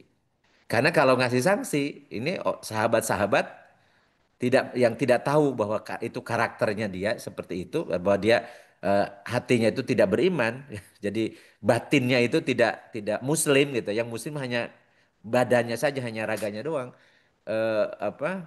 Sehingga Rasulullah tidak bisa memberikan sanksi secara terbuka. Jadi itu diserahkan kepada Allah. Jadi orang-orang munafik itu. Dan itu menjadi atau daya rusaknya orang munafik itu jauh lebih besar. Karena orang kafir itu terang-terangan. Orang kafir itu kan disebutkan dalam surat Al-Baqarah innalladzina kafaru sawaun alaihim a'angdzartahum am lam tundirhum la yu'minun. Jadi khotamallahu ala qulubihim wa ala samim wa ala absarihim gisyawatun walhum adabun alim. Bima kanu yaksibun. Jadi sungguhnya orang kafir itu sama saja apakah engkau beri peringatan pada mereka atau tidak beri peringatan, ya mereka tidak akan beriman karena hati mereka telah ditutup dan kemudian dikunci oleh Allah. Jadi ya itu orang kafir. Jadi orang kafir itu ya ada dua, ada kafir harbi, ada kafir dhimmi. Kafir dhimmi ya dia akidahnya tidak muslim, dan tapi dia tidak memusuhi. Nah, kemudian ada kafir harbi, kafir yang memang dia memusuhi, jadi memusuhi, memerangi ya, umat Islam. Itu kafir harbi, udah clear gitu. Nah orang munafik itu ada di tengah-tengah umat, bahkan bisa jadi di antara pemimpin pemimpin umat yang atau dianggap sebagai tokoh atau sebagai idola gitu bagi umat ini. Jadi terkagum-kagum karena biasanya karena ilmunya, karena kepandaiannya, karena apa tadi hubungan sosialnya gitu, dan seterusnya, sehingga kemudian tertipu, tertipu. Dan memang memang dia melakukan itu karena supaya bisa menipu orang, bisa mengelabui orang, itu orang munafik. Maka dari itulah maka disebutkan banyak karakter dalam Al-Quran itu supaya kita waspada, karena di KTP-nya tuh Muslim. Di KTP-nya Muslim. Bahkan kalau ilmunya bisa jadi seperti misalnya Abdullah bin Ubay bin Salul itu kan diplomat ya istilahnya kalau sekarang ya. Jadi juru bicara dan dia mendamaikan dan seterusnya. Jadi kata-katanya bisa menyenangkan ya, bisa mempesona orang macam-macam gitu ya. Tetapi hatinya memang sangat benci kepada Islam. Jadi dia nggak suka kepada Islam. Dan dalam dunia sekarang itu jauh lebih terbuka sebenarnya. Banyak orang yang terbuka di ranah publik gitu menyatakan meragukan Islam atau bahkan kemudian dianggap ajaran Islam itu ya tidak cocok, tidak sesuai, tidak pantas dan seterusnya gitu. Itu keluar padahal KTP-nya Muslim, namanya juga Islami gitu ya. Nah ini orang munafik sekarang ini sebenarnya sudah bisa dikategorikan munafik karena dia terang-terangan itu. Cuman kan tadi balik lagi Rasulullah tidak memberikan sanksi khusus kepada orang munafik. Beda dengan orang kafir. Jadi makanya orang munafik itu bahayanya, daya rusaknya kepada umat itu jauh lebih besar. Karena dia akan kolaborasi dengan musuh, seperti dilakukan oleh Abdullah bin Ubay bin Salul, dia kolaborasi dengan Bani Nadir, dengan Bani Koinuko, kemudian dia berkolaborasi juga dengan orang Quraisy, ya kemudian bikin provokasi dan seterusnya, dan akan mencelakakan Rasul. Jadi memang dia tidak suka dan ketika akan perang Tabuk kan dia kelompok orang munafik itu membuat masjid namanya Masjid Deror ya. Nah kemudian ketika berangkat tuh tentara Rasulullah perang Tabuk itu kan 30.000 orang. Kemudian diprovokasi ya dirayu macam-macam. Akhirnya kemudian mereka tidak jadi berangkat. Setelah kemudian tidak berangkat kemudian dikumpulkan di masjid itu dan kemudian tadi mentakwilkan Al-Quran ya di luar yang seharusnya. Jadi untuk menyesatkan umat. Jadi memang ini makanya ketika pulang dari perang Tabuk Rasul langsung membakar masjidnya. Jadi membubarkan komunitasnya gitu ya. Jadi itu yang dilakukan oleh orang-orang munafik. Jadi begitu apa kalau disebut agamanya ya Muslim, namanya bukan Islami gitu ya. Namanya Hmm. Islami, namanya Abdullah lah. Abdullah bin Ubay bin Salul gitu ya. Tetapi tadi kebenciannya pada Islam itu luar biasa. Dan itu bisa terjadi pada orang-orang sekarang. Jadi jangan sampai kita ya Hmm. masih muslim tapi ternyata seperti orang munafik jadi karakternya. Makanya perlu kehati-hatian. Kita harus mengenal dulu supaya kita tidak terpapar, tidak terpengaruh sama Hmm. orang-orang munafik. Dan masih banyak sebenarnya di dalam Al-Quran itu tentang karakter orang munafik. Termasuk orang-orang yang tidak ikut berangkat di perang Uhud atau di perang Tabuk ya. Kelompok orang terprovokasi atau yang memprovokasi. Jadi orang munafik, gurunya munafik dan pengikutnya jadi munafik gitu. Itu disampaikan dalam ayat Al-Qur'an. Jadi Allah sendiri yang menyampaikan dan karena Allah Maha tahu. Maha tahu Allah itu alimul lima fis sudur. Jadi mengetahui apa yang ada dalam hati. Sehingga orang munafik itu tidak bisa menutupi kekufurannya di hadapan Allah. Jadi walaupun mereka mau yukhadi'unallaha walladzina amanu wa ma yad'una ila anfusahum. Jadi ketika mereka mau menipu Allah, Allah membalas tipuan mereka dan membuka gitu, membuka kondisi mereka. Dan yang paling ngeri kan di akhiratnya. Jadi di akhiratnya itu bahkan lebih lebih keras siksaannya daripada orang kafir sekalipun. Fidarkil asfali minan nar. Itu. Jadi apa kewaspadaan yang sangat eh, apa yang harus hati-hati betul lah, terutama ke anak-anak ya, anak-anak kita yang kadang-kadang tadi melihatnya itu dari penampilan luar atau dari posisi ya, kedudukan atau tadi kekayaan atau jabatan dan seterusnya lah. Kemudian dia tidak tahu bahwa itu hanya memanipulasi aja. Atau dia sekarang hanya gimmicknya, ya, seperti orang yang baik, ya baik terus membantu orang macam-macam gitu, padahal dia hatinya tidak beriman kepada Allah. Ya, jadi kewaspadaan ini perlu, kondisi sekarang apalagi karena sarananya sekarang ini sangat banyak, sarana prasarana untuk apa menyampaikan atau apa mempromosikan diri ya bahwa ini orang baik tapi padahal hatinya kufur benci gitu, itu sangat mudah sekarang. Walau alam bisawab. Baik, Ustadz. Terima kasih. Udah Daniel, dipersilahkan. Assalamualaikum warahmatullahi wabarakatuh. Waalaikumsalam warahmatullahi wabarakatuh. Waalaikumsalam warahmatullahi wabarakatuh. Mungkin sejak dulu kita mengkonotasikan munafik itu, kayaknya bukan kita nih, pasti orang-orang kafir nih. Tapi kalau kita selami ya, waduh, jangan-jangan kita juga nih termasuk nih. Contoh, ya ini baru prolog ya, belum pertanyaan ya Ustadz ya. Ya, ya mangga Itu mangga. lying ya, bohong. Ini terutama Hmm. nih para suami nih, kadang-kadang gampangnya bohong ke istri nih, ya kan? Nggak Maaf sadar Ustaz, Ustadz. oh duh, bahaya ini. Yang kedua, promising ya, berjanji. Ya, Hmm. nanti saya ada pertanyaan ya, berjanji itu Iya. kadang-kadang kita melihat, wah itu yang kita lihat janji-janji pejabat, kita juga kadang-kadang janji juga loh. Ya, nanti kita bahas lebih tajam. Yang ketiga, amanah, hianat. Ya, Hmm. itu juga kadang-kadang kita lakukan loh. Ya, Hmm. banyak nih kalau saya mau kupas bisa 2 jam pertanyaan saya. Cuma yang satu aja lah. Yang pertama yang mengenai eh, lying Bohong, ya, berbohong ya. bohong, bohong. Nah, berbohong. Cuma saya ini kan kita-kita ini kadang-kadang suka membenarkan mengenai satu white lying apa eh, apa namanya berbohong putih gitu ya. Yang Hmm. kedua not telling the truth kalau bahasa Hmm. Padangnya itu ya. Jadi kita merasa wah yang penting gue nggak ceritain deh daripada gue ceritain nanti apa malah berabe gitu kan. Padahal sebenarnya Hmm. kita menyembunyikan kebohongan Hmm. gitu. Tapi begitu ketahuan baru kita, wah saya kan nggak mau cerita dan kan gini-gini. Nah, fokusnya satu aja nih Ustadz, mengenai not telling the truth, tidak mengatakan yang sebenarnya dengan alasan yang macam-macam ya, terutama Hmm. yang sifatnya white lying ya, Hmm. berbohong putih atau gimana ya. Hmm. Mudah-mudahan kita termasuk golongan yang sudah mencapai ke sini sih, tapi belum sempurna ya. Kalau yang berbohong beneran janganlah, ya janganlah, udah nggak saatnya. Nah, gimana nih Ustadz mengenai tidak Iya, mengatakan yang sebenarnya? Saya masih iya, menggunakan dalam tanda kutip ya, masih menggunakan cara itu kadang-kadang iya, terpaksa Ustadz supaya nanti tidak iya, membuat berabe atau gimana. iya. Terima kasih Ustadz. Assalamualaikum warahmatullahi wabarakatuh. Waalaikumsalam warahmatullahi wabarakatuh. Ya, Rasulullah mengatakan alamat ya, alamat. Alamat itu ya tanda, tanda. Jadi ini belum disebut munafik, baru punya tanda, ya, punya tanda jadi alamat ya. Alamat alamat bahasa bahasa Arab ya alamat. Jadi tandanya itu ya.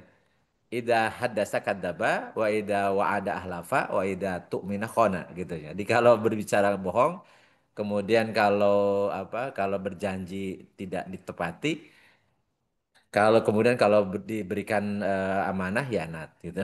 Jadi tandanya. Jadi apakah mungkin kita terjadi? Makanya tadi saya katakan ya orang munafik itu KTP-nya muslim. Dia sholat juga kan gitu. Dia sholat juga gitu. Makanya ini kenapa kita bahas gitu. Jangan sampai kita menjadi itu. Tapi intinya yang pembedanya mungkin munafik yang sebenarnya adalah munafik yang memang dia hatinya nggak beriman. Insya Allah kalau kita kan beriman ya. Ya. Jadi kalau orang munafik yang sebenarnya munafik kan tidak beriman. Jadi wa minan nasi mayakulu amana billahi wa bil yaumil akhir wa mahum bimumin. Itu intinya. Jadi kalau kita kan pasti beriman loh ya. Cuman kadang-kadang ngebohong, kadang-kadang ya. Kadang-kadang ngebohong, kadang-kadang tidak menepati janji, kadang-kadang hianat gitu ya. Tapi hati kita beriman gitu, beriman. Itu yang membedakannya. Udah jangan khawatir ya. Jangan khawatir. Selama hati masih beriman. Ini yang cerita orang munafik yang kita bicarakan hari ini adalah Wa mahum bimumin. Jadi mereka di antara manusia itu mengatakan kami beriman pada Allah, kami beriman pada yaumil akhir, padahal mereka tidak beriman. Jadi tidak beriman. Jadi kalau kita masih beriman, tetapi memang bisa jadi memiliki tanda-tanda. Jadi kalau tanda-tanda berarti kan ini sudah dekat-dekat gitu ya. Karena kalau seandainya berbohong itu menjadi kebiasaan, berbohong menjadi kebiasaan, menjadi karakter gitu. Kalau orang munafik berbohong itu karakter. Ya memang dia kalau ngomong bohong gitu. Ya. Berkata jujur itu apa? Kan kalau misalnya jujur itu karakter orang beriman. Orang beriman itu jujur.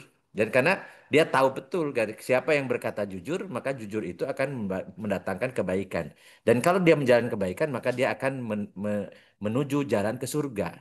Barang siapa yang biasa jujur, maka nanti dicatat oleh Allah sebagai orang jujur, gitu. Demikian pula sebaliknya, siapa yang berkata bohong, maka kebohongan itu akan menuju kepada perbuatan fujur, perbuatan maksiat. Dan kalau kemudian dia biasa berbohong, maka oleh Allah distempel sebagai pembohong. Sebagai pembohong. Jadi jadi ini makanya kalau ada nempel bohong tapi masih belum menjadi karakter, segera tobat, segera tobat. Ya. Kalau kita tidak pernah bohong sama sekali mungkin agak susah, ya susah. Bisa ya. Tapi ada bohong karena memang menjadi karakter kebiasaan, ada bohong karena bisa jadi tadi seperti udah Daniel. Gimana ya kalau saya jujur, nanti riweh, riweh gitu ya. Atau akan menjadi masalah yang bisa mendatangkan kemudaratan. Maka kemudian Rasulullah SAW memberikan clue ya, eh, hukum berbohong itu haram dari awal. Kecuali, ada dikecualikan tuh, ada yang bohong boleh. Gitu. Tapi ini bohong memang menyampaikan sesuatu bukan yang sebenarnya. Tapi bukan bohong dia melakukan kemaksiatan kemudian berbohong. Kalau karena maksiat itu nggak boleh. Misalnya nih, misalnya ada orang selingkuh, ya, dia berzina misalnya.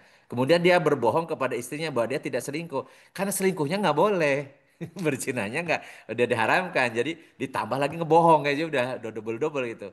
Tapi ini maksudnya dia melakukan sesuatu misalnya nih, istri kita nggak suka kalau kita punya hutang. Misal, ternyata kita terpaksa ada yang ngutang. Kemudian ketika kita pulang bawa uang, ditanya sama istri bisa jadi kan? Ini udah dari mana nih uang nih? Dia bilang, Alhamdulillah dapat proyek kecil-kecilan padahal minjam. Gitu kan nggak bohong ya. Kenapa? Karena supaya istri tidak marah. Karena kalau saya pinjam dari Mas Arya, nanti dia ngamuk gitu. Kan nggak boleh pinjam-pinjam itu macam-macam gitu kan tentang pinjaman itu kan bermasalah tuh orang punya hutang itu kan bermasalah bahkan sampai ke akhirat misalnya. Jadi dia berbohong tapi untuk agar apa rumah tangganya tidak terganggu. Tapi dia tidak melakukan yang salah karena minjem itu boleh, minjem itu boleh. Cuma menyampaikan itu tidak sesuai dengan faktanya karena khawatir ya tadi keharmonisan rumah tangganya itu. Yang contoh klasiknya kan gitu, misalnya disuguhin makanan sama istri padahal keasinan gitu ya.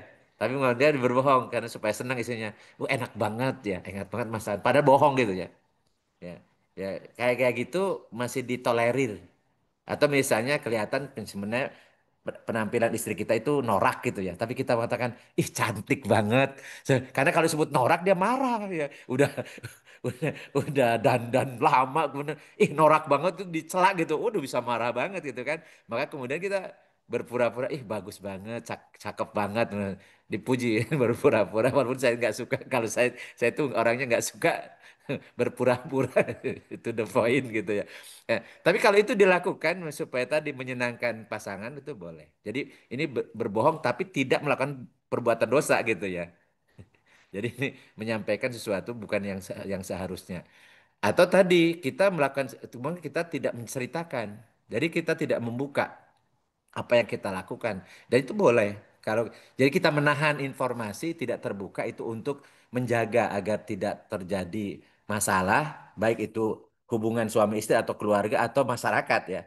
Di masyarakat makanya kalau di WA grup tuh hati-hati. Jadi jangan setiap yang kita baca kita share.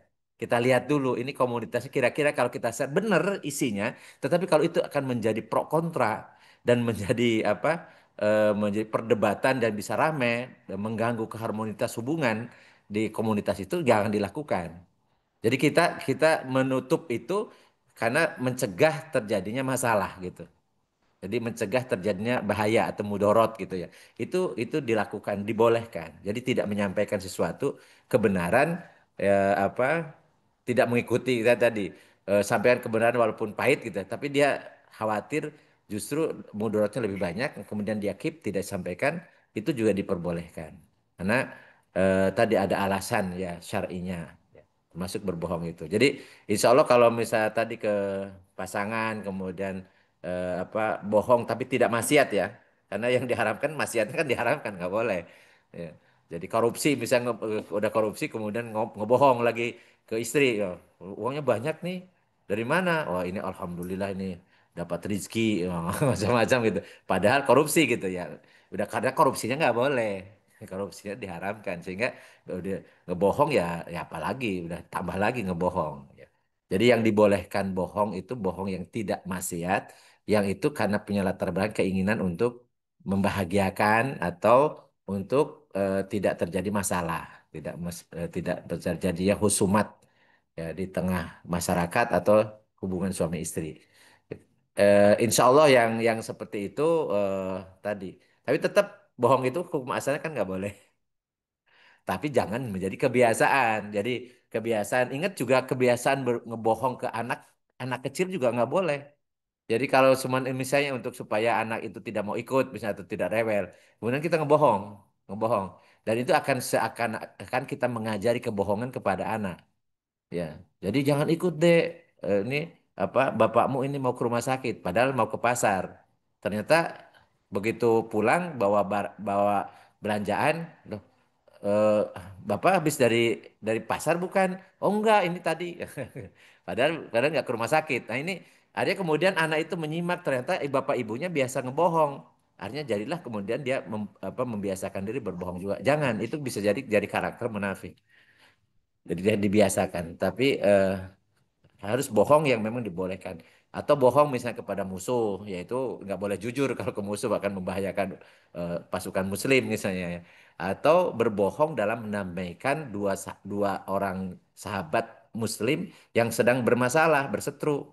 Misal nih saya berbohong misalnya, misal ini ya, misalnya Mas Arya sama Uda Dani lagi masalah. Nah, kemudian saya bohong sama Uda. Padahal misalnya Mas Arya itu mau minta maaf loh, udah mau ketemu, mau minta maaf. Padahal belum pernah ngomong gitu. Kan saya bohong ya. Kemudian ketika ketemu sama Mas Arya, ya udah Daniel pengen ketemu lah, pengen minta maaf. Padahal belum pernah ngomong tuh.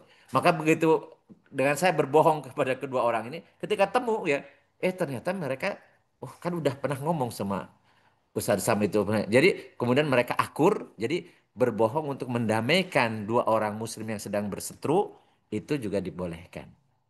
Tapi dengan bohong yang tadi yang apa bohong yang tidak maksiat maksudnya ya, tidak melakukan suatu kemaksiatan. Jadi tidak menyampaikan sesuatu yang sebenarnya. Itu hanya tiga tuh, bohong untuk membahagiakan pasangan hidup kita atau menenteramkan masyarakat ya. Kemudian bohong untuk kepada musuh yang akan membahayakan umat Islam. Kemudian berbohong untuk mendamaikan dua orang sahabat Muslim yang sedang bermasalah supaya mereka islah gitu ya. Nah, itu boleh. Sisanya nggak boleh. Tadi kayaknya sih yang disampaikan oleh Uda ya pada hal yang boleh, tetapi tetap harus harus istighfar, dak. Karena khawatirnya itu dicatat sebagai kebohongan yang menjadi tanda munafik, ada bahaya itu. Dan tidak menjadi kebiasaan intinya ya, tidak menjadi karakter, tidak menjadi kebiasaan. Walau Hmm. alam bisawab. Tadi ada kayaknya Jazakallah dari khairan chatting Ustaz. dah. Apaan, Mantap. apaan? Kita baca Nah, ini Ustadz Iya. di apa di chat Nah, itu dari Abi Hakim. Bagaimana iya. bila tokoh Islam yang mengatakan semua agama itu sama? Jadi tokoh Islam, tapi dia mengatakan semua agama sama. Berarti dia sudah sebenarnya dia buat apa dia masuk Islam ya kalau sama ya? Suruh masuk ini Iya aja. kan? Ya kalau dia mengatakan semua agama sama, ya berarti dia ngapain dia masuk Islam kan? Mau Islam mah lebih berat. Islam mah harus puasa sebulan penuh, harus sholat 5 waktu, ya tambah lagi harus keluar zakat, harus berangkat haji macam-macam. Ya kalau misalnya semua agama sama, mendingan masuk Kristen dia. Cuma ibadahnya seminggu sekali, kemudian nyanyi-nyanyi, kan gitu ya. Ya, santai nanti kalau berbuat maksiat tinggal nebus saja. Ya, udah selesai masuk surga dengan Waduh, Bapa gitu ya. Kalau agama sama. Tapi kalau dia mengatakan agama sama tapi dia Muslim, dia sholat itu aneh sebenarnya. Aneh. Ya kalau sama kan ya ya dia milih yang paling enak dong. Iya kan? Yang paling enak kalau agama sama. Ternyata kan nggak sama. Makanya orang-orang seperti ini sebenarnya ya tadi bisa jadi dia punya kepentingan dunia dan bisa bisa bersifat nifak, bisa nifak, bisa dia munafik gitu ya. Jadi apalagi kalau dia memang ternyata juga tidak terikat dengan syariat karena dengan agama sama ya dia tidak terikat dengan syariat. Bahkan dia mempertanyakan nggak ada tuh perintah sholat 5 waktu di Al-Quran, gitu kan? Nggak ada tuh, nggak ada. Ternyata begitu dijelaskan oleh ahlinya bingung juga dia. Oh ternyata ada toh. Ya, dan ternyata ya, ya kan perintah sholat 5 waktu itu tidak mesti dalam bentuk laksanakan sholat duhur, nggak macam-macam enggak. Dan itu makanya harus paham bahasa gitu ya. Dan yang paling inti yang mutawatir itu Rasulullah ngerjain sholat 5 waktu.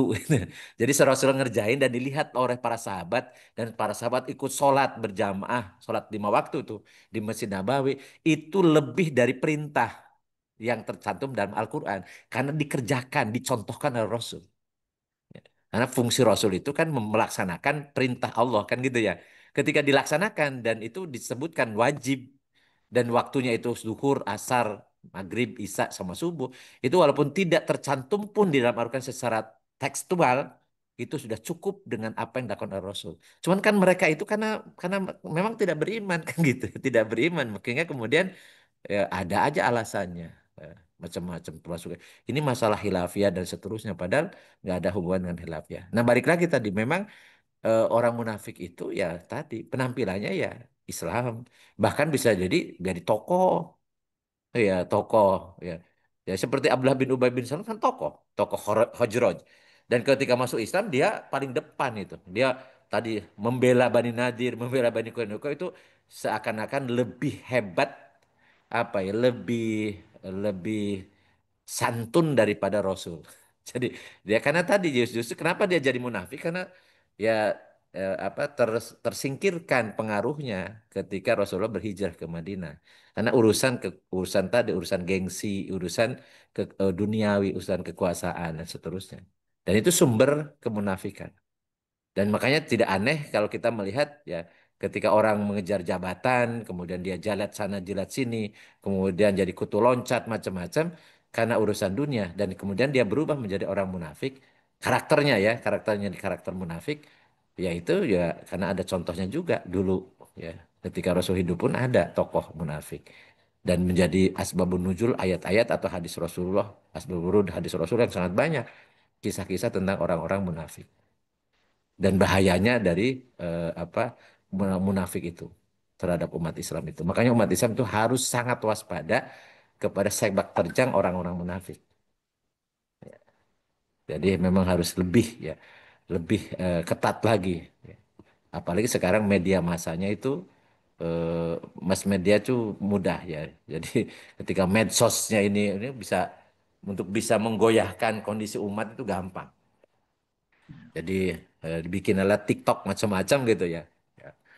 Walaupun ya ternyata juga semakin lama umat ini juga semakin pinter kan gitu. Jadi ternyata ketika kebongkar, ya dia tukang bohong ya kemudian artinya ya dinilai orang bohong oleh ini. Dan yang paling berat kalau Allah sudah menstempel dia pembohong, menjadi menstempel dia misalnya apa ingkar janji, ya menjadi distempel oleh Allah dia orang yang khianat misalnya itu berat. Karena Allah kalau Allah yang sudah menstempelnya berat tidak akan kembali dia. Ya. Summun bukmun umyun fahum la yarji'un. Jadi tidak akan kembali normal lagi dia. Jadi akan terus itu. Dan Allah biarkan. Oh, wa yamudduhum fi tughyanihim ya'mahun. Jadi Allah biarkan dia dalam kesesatannya itu terombang-ambing menjadi orang yang tadi apa nggak punya pendirian ya. Jadi kayak linglung lah gitu ya. Ya. Jadi dia di dunia pun nanti penuh penuh dengan kegelisahan, penuh dengan amarah, penuh dengan kebencian, penuh dengan kekecewaan, ya macam-macam itu. Di akhirat ya finari jahannam khalidina fiha fidarkil asfali minan nar. Naudzubillah sama makanya ya tadi kita harus berusaha untuk membersihkannya.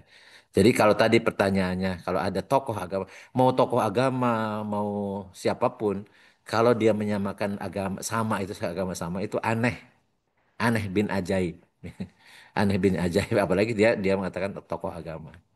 Ya, kenapa? Karena ya Al-Quran sudah menjelaskan sangat clear tentang agama ini. Lakum dinukum waliyadin itu jelas. Atau wa may yabtaghi ghairal Islam madinan fala yuqbala minhu fahuwa fil akhirati minal khasirin. Ya, siapa yang mengambil agama selain Islam maka tidak akan diterima oleh Allah dan di akhirat termasuk orang yang rugi.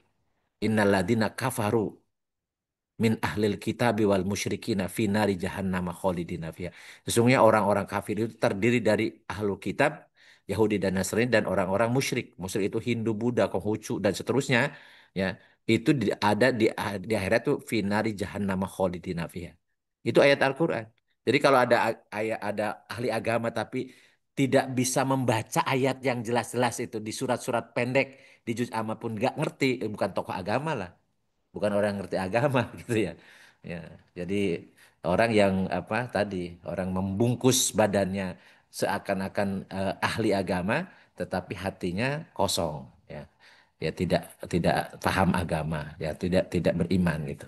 Siapapun ya, karena di hadapan Allah itu ya semuanya sama. Di hadapan Allah itu inna akramakum indallahi atqakum. Semuanya di sisi Allah yang paling mulia di antara kalian di sisi Allah adalah yang paling takwa, bukan yang gelarnya paling panjang, bukan yang apa ilmunya paling banyak, enggak, yang paling takwa. Bahkan bisa jadi ketika Rasulullah ditanya ayuna si asyaru ya Rasulullah, manusia yang paling jelek itu siapa ya Rasul? Rasul menjawab al ulama'u idza fasadu. Ulama kalau membuat kerusakan. Orang yang faham, orang yang ngerti agama, dia kan bikin kerusakan. Atau Rasul mengatakan ahlaqu umati rojulani. Yang paling mencelakakan itu dari kelompok umatku ada dua kelompok orang. Eh, Yang pertama adalah alimun fajirun. Jadi orang pandai tapi fajir. Ya, pandai, pinter tapi tukang maksiat. Jadi pandainya itu kemudian untuk berbuat maksiat. Yang kedua adalah jahilun muta'abidun. Orang bodoh ahli ibadah. Jadi ibadahnya tanpa ilmu. Jadi ini dua kelompok ini paling berbahaya. Jadi alimun fajirun, jahilun muta'abidun. Jadi kita ini disuruh suruh pilihan kita cuma satu. Alimun muta'abidun. Jadi yang pinter, yang paham ilmu dan dia beribadah. Jadi mengabdi kepada Allah. Gitu. Untuk taat ya, takwa kepada Allah. Walau alam bisawab. Baik, terima kasih Ustadz. Ustadz masih terkait yang tadi Ustadz. Ada yang menggolongkannya ada munafik akidah sama munafik amaliyah gitu. Ustadz katanya. Hmm. Jadi bisa Ustadz ya kita menyebutnya munafik kalau memang dia apa secara akidah dia sih memang nggak benci Islam, dia melakukan Eh, melakukan apa kewajiban-kewajiban yang diharuskan gitu, tapi ya, secara amaliyah dia ini gitu apa munafik gitu, kayak misalnya tadi sering berbohong gitu ya, janji-janji ya, juga ya, gitu ya. ya, ya. Itu apakah yang dimaksud di Al-Quran itu memang seperti itu, bisa dibagi seperti itu Ustaz? Iya, iya. Yang disebutkan dengan karakter yang tadi, yang tukang nipu macam-macam itu memang yang akidah ya. Jadi akidahnya, jadi apa hatinya nggak beriman, ya. Tapi penampilan luarnya seperti orang yang beriman. Jadi penampilan luarnya Muslim, tetapi hatinya kafir. Itu yang sebut dengan munafik akidah gitu, munafik Tidak. akidah keyakinannya. Nah, sedangkan tadi yang apa perbuatannya itu disebut dengan punya tanda saja. Makanya alamatul Hmm, munafik. Jadi bukan munafiknya. Yang tidak. munafiknya itu adalah orang yang tadi hatinya nggak beriman. Jadi wa mahum bimukminin gitu. Wa mahum bimukminin, mereka tidak beriman itu.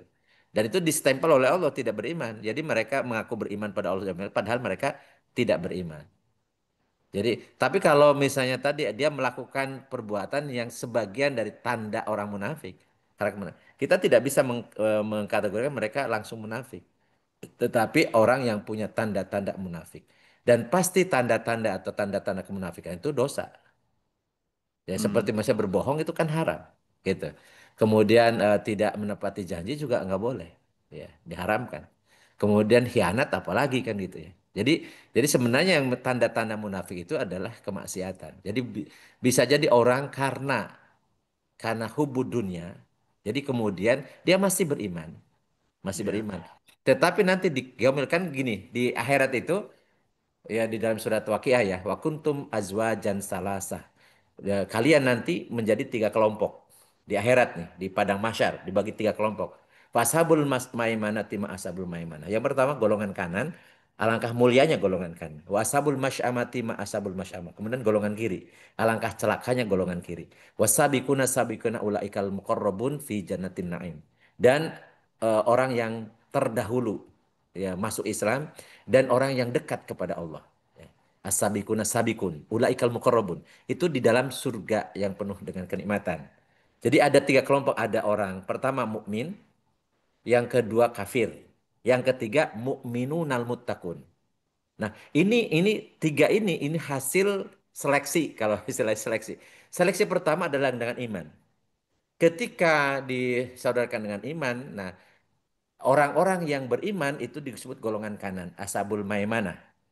Ya. Maka dia menjadi golongan kanan. Dan golongan kanan itu innaladina amanu wa amilus solihati ulaika hum khairul bariyah jazauhum inda rabbihim jannatu adnin tajri min tahtihal anhar khalidina fiha abada. Jadi mereka akan kekalnya akan di surga. Golongan kanan ya. Kemudian yang tidak beriman itu golongan kiri. Golongan kiri itu tidak akan dihisab. Kenapa? Karena innalladzina kafaru min ahlil kitab wal musyrikina fi nari jahannam khalidina fiha. Ulaika hum syarrul bariyah.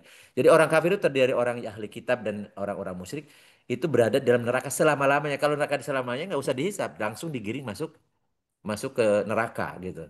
Jadi fala yuqbala minhu. Jadi tidak akan diterima sama sekali. Bahwa fil akhirati minal khosirin. Jadi kalau di akhirat termasuk orang yang merugi.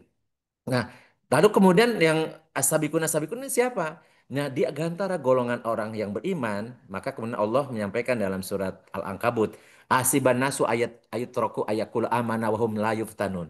Apakah manusia mengira telah mengatakan beriman kemudian akan dibiarkan, mereka tidak akan diuji. Nah, diujilah dengan dunia tadi, dengan hubu dunia, dengan alwahan itu, dengan dunia. Nah, ketika orang itu dengan dunia, ternyata ada yang sudah golongan kanan, sudah beriman, ternyata begitu tergoda dengan dunia, maka kemudian jadi munafik. Jadi tidak jadi beriman, maka kemudian mereka digolongkan menjadi orang kafir bahkan lebih lagi, lebih sesat dari orang kafir sekalipun. Itu jadi orang munafik. Itu karena ujian dunia ya. Jadi yang tadinya sudah golongan kanan berubah jadi golongan kiri. Ya, bahkan fidarkil asfali minanar lebih parah lagi gitu. Tetapi ada juga yang tidak sampai akidahnya, yang terpengaruh oleh dunia itu. Diuji dengan dunia tidak sampai ke akidahnya. Jadi cuma tadi kelak perbuatannya, dia berbohong, dia memanipulasi, dia merekayasa, dia apa mengambil harta orang lain dan seterusnya gitu. Jadi melakukan perbuatan-perbuatan maksiat tetapi masih beriman. Nah, orang-orang seperti ini masih beriman. Nah, nanti di akhirat dia akan ditimbang.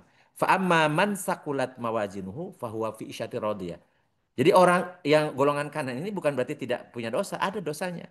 Tapi begitu ditimbang kebaikannya, pahalanya lebih berat daripada dosanya. Maka dalam kehidupannya diridhoi. Jadi dosa-dosanya diampuni oleh Allah, dia masukkan ke surga. Kholidina fiha abada, kekal selama-lamanya. Itu yang as-sabikun as-sabikun. Ulaikal muqarrabun. Jadi orang yang dekat, yang bersegera melaksanakan hukum Allah, perintah Allah, kemudian dekat dengan Allah. Maka mereka akan masuk dalam surga yang penuh nikmat fi jannatin naim kholidina fiha abada ya karena pahalanya ya lebih berat daripada dosanya. Dosanya ada tapi dosanya ringan dan oleh Allah dihapuskan. Nah, sebaliknya ternyata tergoda dengan dunia, kemaksiatnya lebih banyak, tapi dia masih beriman, masih beriman. Ya. Bohong iya, ya. Kemudian kadang-kadang nipu, tapi sholat juga iya, ya kan? Kemudian haji iya, sedekah iya. Jadi begitu ditimbang, fa'amma man khaffat mawazinuhu. Ternyata ada orang yang timbangan kebaikannya lebih ringan daripada dosanya, pahalanya lebih sedikit daripada dosanya. fa ummu hawiyah. Maka tempatnya hawiyah. Wa madraka mahiyah, tahukah kamu apa itu hawiyah? Narun hamiyah, api yang menyala-nyala. Jadi mampir dulu di neraka, tapi kholidina fi abadanya di mana? Di surga. Sudah mampir dulu, dibersihkan dulu, ya 50.000 tahun, ya ada 500 tahun, ada 1.000 tahun, terserah ya, terserah Allah berapa yang harus dibersihkannya kan. Tetapi nanti ketika diangkat, karena dia masih beriman, akan diangkat kholidina fi abadanya di surga. Maka disebutkan dalam hadis Rasul, orang yang paling bahagia adalah orang yang terakhir diangkat dari neraka, dimasukkan ke surga. Karena tadinya menderita banget, kemudian diangkat gitu. Padahal dia tidak tahu bahwa ada orang yang masuk surga tanpa hisab. Masuk surga langsung gitu, dapat kenikmatan yang kekal abadi. Maka dari itu ya kita insya Allah beriman, ya karena iman itu adalah jaminnya surga. Jadi iman itu kuncinya surga gitu ya. Jadi keimanan itu dan kita jaga kita istiqomah konsekuen konsisten dengan keimanan itu, maka kemudian kita akan kalau toh pun berdosa, dosanya Allah ampuni. Ya, kita menjadi orang yang radhiyallahu anhum wa radu anhu. Jadi mereka ridho kepada Allah, Allah ridho kepada mereka. Jadi mendapat ridho dari Allah sehingga dosanya dihapuskan dan masuk ke dalam surga.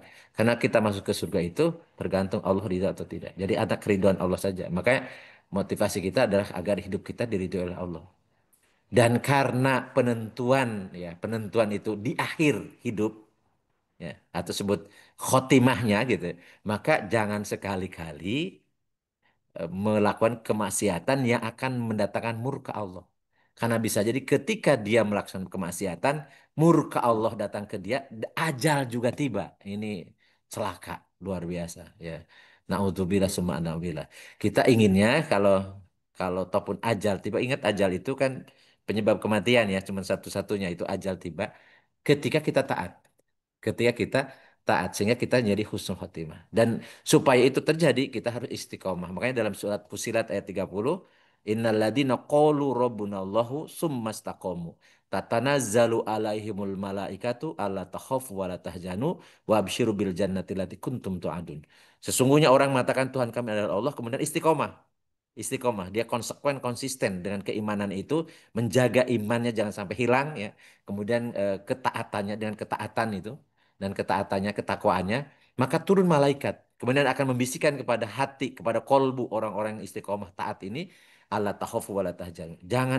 Jangan khawatir, jangan takut, jangan sedih. Maka jiwanya itu tidak ada ketakutan hidupnya, tidak ada keraguan, tidak ada juga kesedihan. Dan kalau jiwanya tidak pernah khawatir, tidak pernah sedih ya, itulah jiwa yang bahagia. Itulah jiwa yang rodiatan mardiyah. Ya, jiwa yang nafsul mutmainnah ya. Nafsul mutmainnah yang rodiatan mardiyah, yang ridho dan diridhoi oleh Allah. Maka orang ini nanti ketika hidupnya tadi bahagia dan ketika menjelang akhir hayatnya wa absyiru bil jannati lati kuntum tu'adun. Berikan kabar gembira dengan surga yang telah disediakan. Jadi oleh karena itulah kematian bagi orang-orang yang konsekuen konsisten ya, istiqomah dalam keimanan dan ketakwaannya adalah pintu kebahagiaan. Ya, jadi apa pintu kebahagiaan apa awal awal panen dari hasil bercocok tanamnya. Jadi kalau saya ibaratkan kita di dunia ini kan majruatul akhirah. Di dunia itu kan capek ya karena kita harus menanam, harus memelihara, ya harus menjaga dan seterusnya. Maka kematian adalah berita bahwa dia akan memanen hasil apa yang dia tanam. Maka kematian adalah pintu kebahagiaan. Dan alam barzah, alam alam kubur itu permulaan mendapatkan nikmat yang nanti akan dilanjutkan yang kholidina fi abada. Makanya mudah-mudahan kita akan seperti itu, mudah-mudahan. Makanya konsekuennya tadi konsisten, istiqomah, ya termasuk kita ngaji ini ya agar kita dicatat menjadi orang-orang yang istiqomah. Ya. Istiqomah, konsekuen, konsisten dan saling menasehati. Karena iman itu kan yazidu wa yangkus. Jadi iman itu naik turun ya. Yazidu bi ta'ah wa yangkusu bi maksiat. Jadi naik kalau kita taat, turun kalau kita maksiat. Maka kita harus tawasobil haq wa tawasobil sob. Jadi saling mengingatkan. Jadi karena dengan saling menasihatkan itu kita kemudian dan jangan lupa carilah komunitas yang saling mengingatkan untuk ketaatan. Jangan kemudian kita komunitas kita, walaupun boleh sekali-kali ada komunitasnya, tapi itu bukan jadikan komunitas utama kita. Jadi bahkan kalau yang seperti itu, misal komunitas itu komunitas yang kita jadikan objek untuk kita dakwahi gitu ya, untuk kita nasihati, kita warnai gitu ya. Ya. Tetapi kalau kelompok orang-orang soleh, orang-orang baik itu harus menjadi menjadi komunitas utama kita. Jadi kita tempat-tempat di situ curhat, tempat kemudian saling menasehati, saling belajar dan seterusnya. Karena itu suatu kewajiban. Jadi orang-orang yang tidak rugi itu orang yang beriman, beramal soleh dan saling menasehati dalam kebenaran dan saling menasehati dalam kesabaran. Tawasobil haq wa tawasobil sabr itu mutlak. Ya. Dan itu biasakan juga di rumah, ya di rumah. Ya, karena orang yang sangat dekat dengan kita ya orang rumah, istri, anak, ya. Ya, itu yang kita harus terus saling menasehati. Jangan gengsi ya, gengsi bapak-bapak biasa ngenasehati. Ya, kalau misalnya dinasehati oleh istri, oleh anak itu malah harus senang, karena mereka tahu kelemahan kita. Ya. Jadi kalau kemudian ditegur misal sama anak kita kok apa Abi kok malas-malasan sih sholatnya gitu. Bisa jadi kan gitu ya. Atau kok Abi sekarang kayak kadang-kadang suka suka gibah gitu ya. Kan bisa jadi tidak sadar gitu.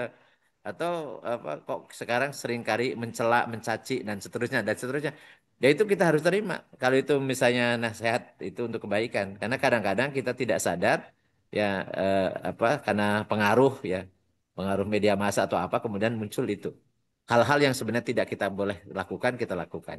Maka tawasul haq wa tawasob itu menjadi cara atau sarana yang sangat baik untuk kita istiqomah dalam kebaikan. Karena yang jelas kita harus memposisikan nanti ketika ajal tiba, Ijrail tiba kita sedang taat. Walaupun tidak seperti Ustadz ini ya, yang sedang khutbah ya. Yahya Waloni. Ya, ya Waloni ya. Harus sedang khutbah. Ya. Atau dulu ada senior kita ya, Ustadz Hasan Rifai, yaitu guru saya juga. Hmm. Beliau sedang khutbah di Masjid Kementan. Jadi Hmm. lemes kemudian ya wafat. Jadi wafatnya dalam keadaan eh, taat gitu ya. Ya, ya, ya inginnya seperti itu tapi kan kita nggak tahu, nggak tahu. Makanya yang harus kita usahakan, yang bisa kita lakukan adalah istiqomah dalam ketaatan. Jangan sekali-kali menyempatkan berbuat maksiat. Khawatir ajal tiba. Pas maksiat pas ajal Ustaz Pas ya. maksiat, pas ajal tiba itu. Itu kira-kira yang kita sampaikan pada hari ini. Insya Allah minggu depan kayaknya saya juga nggak jadi jalan. Jadi insya Allah nanti kita apa dan materi yang lain Baik. eh, supaya istiqomah intinya ya. Jadi Ya. sebenarnya saya tadinya sih mau ngaji satu kitab gitu ya. Tapi kalau ya udah pertahankan tematik saja, tematik saja karena kalau kita ya misalnya kitab khusus ya kadang-kadang bisa jadi ada bahasan yang monoton ya gitu. Jadi Hmm. bisa tidak bisa merespon yang ini kan ini seminggu sekali ya. Saya kira ya kajian tematik saja. Walaupun saya bisa menerima juga misalnya kira-kira bahas apa gitu ya. Ya, mungkin minggu depan kita membahas tentang hijrah karena itu minggu depan itu tanggal Arab ya. ya gitu. Jadi ada Ya, momen kemudian Ustaz ya. Tahun baru Islam. ya mau hijrah ya. Itu kan tadi kita bisa membahas tentang hijrah dan sebenarnya kita juga pernah menyampaikan itu. Setiap momen itu kemudian kita bahas walaupun tadi kalau ilmu itu kayaknya dibahas itu nggak pernah habis ya. Apalagi kalau kita membahas Al-Quran, ternyata ada aja kalau saya baca itu saya punya catatan tuh, tentang tafsir. Hmm. Ketika mengulang lagi ternyata ada temuan baru lagi, ada ilmu baru lagi. Jadi saya bilang ini kayaknya dulu pernah saya kaji, kayaknya mendalam gitu ya. Tapi ternyata berjalannya waktu ada yang Ada lebih dalam lagi ya. lebih dalam lagi ternyata. Jadi ya itulah apa ilmu ya. Jadi kalau kita menggali ilmu, ya kita tahu bahwa ilmu kita sedikit. Tapi kalau kita tidak pernah nuntut ilmu, merasa ilmu kita sudah luber, merasa ilmu Iya. kita sudah banyak gitu ya. Ya, jadi itu, jadi merasa kalau merasa kan nggak benar ya. Tapi kalau kita mengakui bahwa ternyata semakin belajar, semakin tahu kita ilmu kita itu dangkal banget, ilmu kita sedikit banget gitu ya, masih Hmm. banyak yang lain yang belum kita pelajari, yang perlu kita ketahui. Demikian, insya Allah karena sudah jam 21.30 ya. Pas. Mudah-mudahan Allah melindungi kita semua, melindungi anak-anak kita semua, Amin. dan doakan saudara-saudara kita ya, ya di Palestina ya, dan mudah-mudahan ya musuh Allah, musuh umat ini dihancur leburkan ya, dan sekarang sudah mulai kelihatan ya, kelihatan di ambang kehancuran mereka. Bagi saudara-saudara kita yang dizolimi, insya Allah mereka syahid. Amin. Mereka syahid, mereka dapat janji dari Allah surga yang khalidina fi abada, Amin. juga hisab ya, Amin, amin, insya amin, Allah. Dan amin. kehancuran Bani Israel yang Israel yang sekarang wakilnya Israel itu tinggal di menunggu waktu saja, dan sedang proses Amin, ya. Dan amin, umat bersatu di apa di dalam tekanan rejim berkuasa yang menjadi agen Barat itu, mudah-mudahan sebentar lagi akan terwujud. Mereka bersatu amin, di bawah satu kepemimpinan yang menyatukan umat, dan mudah-mudahan amin, terwujud ya untuk menghancurkan Israel dan terutama sponsornya nih Amerika, Inggris, dan beberapa negara yang mensupport Israel ya. Mudah-mudahan Allah akan wujudkan keinginan umat ini bersatu di bawah naungan seorang pemimpin Amirul Mukminin yang akan melindungi semua umat di seluruh penjuru dunia. Allahumma sholli wa sallim wa barik ala sayyidina wa habibina karimina wa dhuhrina wa lana Muhammad wa sallim radhiyallahu tabaraka wa ta'ala an kulli sahabati Rasulillahi ajmain. Allahumma anfa'na bima 'allamtana wa 'allimna ma yanfa'una wa zidna ilman nafi'an. Allahumma yassir lana umurana kullaha wa la tu'assir alaina. Allahumma hasil maqasidana. Allahumma ansur ummata sayyidina Muhammad. Allahumma a'izzal Islam wal muslimin wa ahlikil kafarata wal musyrikin wa dammir a'da'ana a'da'aka wa a'da'adin. Rabbana atina fid dunya hasanah wa fil akhirati hasanah wa qina adzabannar. Wa sallallahu ala sayyidina Muhammadin wa ala alihi wa sahbihi wa barik wasallim. Subhanakallahumma wa bihamdika asyhadu an la ilaha illa anta astaghfiruka wa atubu ilaik. Subhana rabbika rabbil izzati amma yasifun. Wassalamun alal mursalin. Walhamdulillahi rabbil alamin. Assalamualaikum warahmatullahi wabarakatuh. Waalaikumsalam Waalaikumsalam warahmatullahi wabarakatuh. Allahu khairan katsira, Ustaz. Terima Ya, kasih jazakallah teman-teman semua. khairan. Sampai ketemu minggu depan. Om Host, terima kasih Om Host. Sama-sama. Izin Sampai live. ketemu pekan Assalamualaikum depan. warahmatullahi wabarakatuh. Waalaikumsalam warahmatullahi wabarakatuh. Assalamualaikum Sadayana. Waalaikumsalam warahmatullahi wabarakatuh.